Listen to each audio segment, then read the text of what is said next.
Again. Yan lang guys, continuation ito sa ano sinasabi ko, no. Hindi natin hahayaan ang mga buhok natin na mapuputi na lahat ang makikita sa buhok natin, no.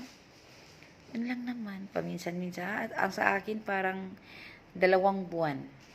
2 buwan ako magpakulay. 2 buwan yata. Yan lang naman. So, kailangan talaga natin guys kasi tayong mga babae guys, pag hindi natin asikasuhin yung sarili natin, hindi naman sa ganun na hindi naman sa ganun na okay lang naman, pero yung katulad ko, palaging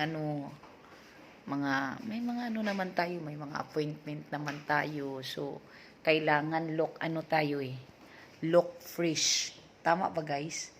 Look fresh, not look up fresh. Ay gi-correctionan ko sa kung pinaka-bright nga anak guys. Dili ko no fresh.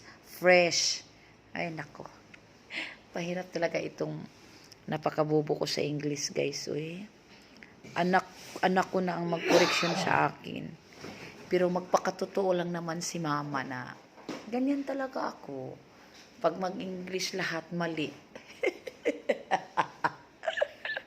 Pero in fairness guys, natutuwa talaga ako kasi parang nagagandahan ako.